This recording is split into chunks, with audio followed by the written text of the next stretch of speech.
Hi everybody, you are going to see a lot of red on my face and I apologize. I am making this vlog as I drive home from my weight loss group and it's California, so there's a lot of traffic and probably going to be a lot of stoplights.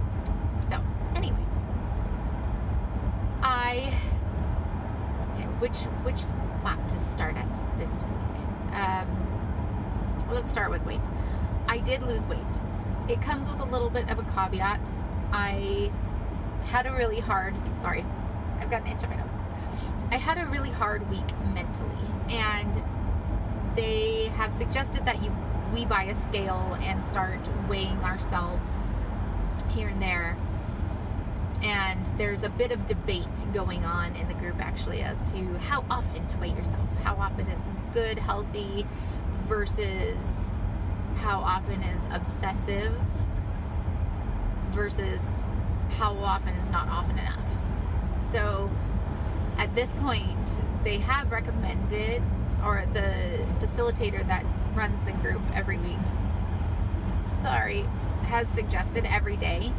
I honestly think that's a little bit excessive, but there are several people. I'm so sorry, I have a cat hair on my nose or something.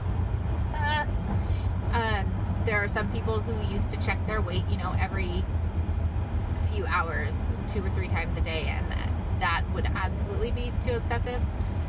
But we will see. I've checked my weight a couple times this week, and because it was such a hard week mentally, I did check it and know that I wasn't really losing. I was kind of still breaking even from where I was last week.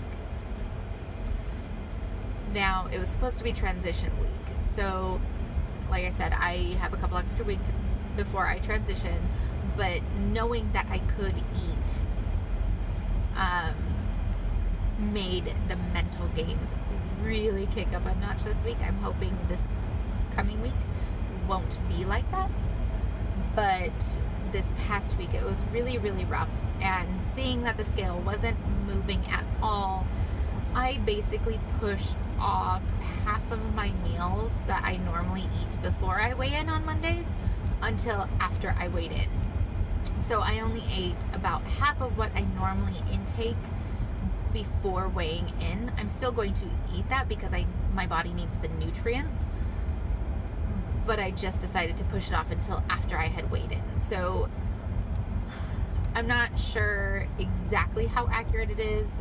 I might technically weigh a pound more or have broken even, but I lost 2.4 pounds this week. I am 169.8.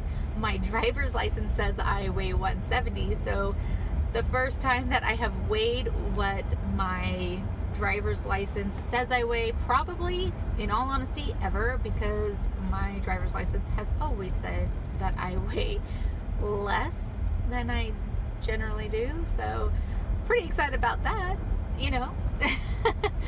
I weigh what the DMV thinks I weigh, so that's pretty awesome. Right now I am about the weight that I was on our honeymoon 1 year after we got married. Our honeymoon story was kind of nuts, but our true honeymoon ended up being about a year after we got married. And so I'm about at that weight now. Somewhere between 165 and 170 is where I was at during our honeymoon. So that's also exciting. I am lower weight-wise than I have been in, 3-4 plus years. And before that, it was kind of bouncing back and forth between this and higher from 2011 till now. So yeah, it's been a while. And before 2011, when we got married in 2010, I was about 157 to 160, so that's kind of my next big goal. Yeah, I'm excited for that. I'm debating trying on my wedding dress again, but we'll see what happens there. size-wise, I am going down, and I do feel that. I have gone down from a 16 to a 10, so about 4 pound sizes. Yeah, 16 to 14 to 12 to 10. Oh, 3 pound sizes. 3 pound sizes. And there are some 8s that I can get into. So I'm kind of on that cusp of some 8s are too small, some 10s are too big. So I'm considering myself a 10 still. Otherwise, like I said, it was a hard mental week for me. And what I mean by that is that I had miscalculated when transition week would be, and I scheduled a play date to happen for my kids. And they have been dying to see some of their friends that went to the school or go to the school that we went to last year but are no longer at. And I scheduled a play date with them, telling them that we would make cookies, Christmas cookies and whatever, so that we could give it to their teachers. And knowing that everybody else was transitioning, knowing that I could eat food, and having cookie dough sitting on my hands was brutal. Absolutely brutal. And I would be lying if I said I did not slip up at all. I did. And it absolutely wasn't worth it. Now, that's not to say that I am never going to have cookies or cookie dough or sweets or whatever again, but it absolutely wasn't worth it yet. And then on top of that, so that was Sunday, yesterday. It was only yesterday. But before that, even the whole week, just knowing that technically I could eat, I could transition, it was a hard mental game to not. Even things that I don't typically eat or don't eat at all, just, oh, I could eat that though. Oh, I could take a bite of that. So it was very, very rough mentally. And I would be completely dishonest if I told you that the thought of transitioning back to regular food wasn't completely daunting, and it just downright scary at some points. I don't lose weight easily, or I haven't up until now, with the exception of the keto diet. I was doing keto, and that was going really well. At this point, the people that I'm working with have said that keto is not something that they typically recommend because, you're making carbs, quote, the bad guy, and so trying to essentially cut carbs from your diet. Now, I know that keto is not completely cutting carbs from your diet. Absolutely aware. But I do see where they're coming from, because once you relapse and fully go on spiral and just decide to start eating carbs again, then you absolutely balloon right back up, right? So getting into this habit where you're eating a little bit of everything, but mostly eating the good things, theoretically is great. But before now, even when I ate that way, it was extremely hard to lose weight. It was extremely hard to keep it off. And I am worried. So, I asked for an extra appointment with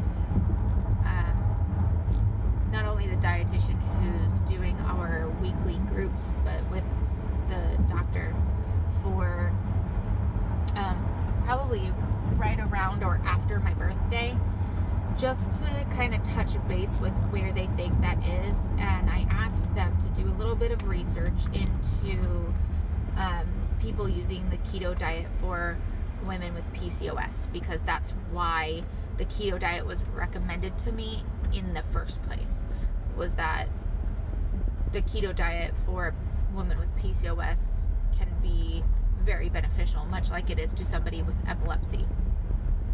And so I've asked them to look at it and just kind of do some research and see what their take is on it. So when I start transitioning, which will be right at the first of the year, I am going to follow what their recommended transition system is, partly because I have been on product for so long that just going straight to the keto diet could that much fat in my diet, even though it's good fat, could really screw with my gallbladder and just my stomach and in general, because I really need to build all of that back up. But after I've kind of transitioned back onto normal food for a while and gotten my system used to eating again, what they would think about going on the keto diet with keeping in mind that I have PCOS, and whether that would be beneficial or whether they still believe that keto is not good. So that's something that I asked them to look at, and they're going to. Typically, they said they really don't recommend it at all, just because of how hard it is to stick to something that can be that restrictive. So, we'll see where that goes.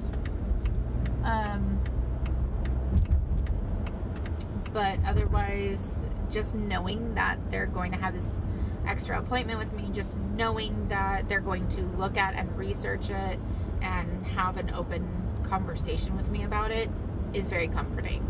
So I'm hoping that this week won't be as hard mentally.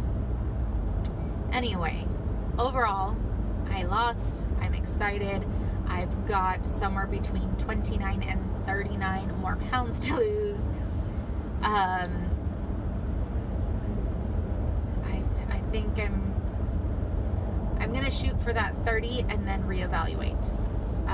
My ultimate goal is that 40, but if I don't get there because my body is just looking so thin, or I'm feeling strong and good at 140, that's where I'll stay. So anyway, this is getting really long and kind of rambly, so I will talk to you all later.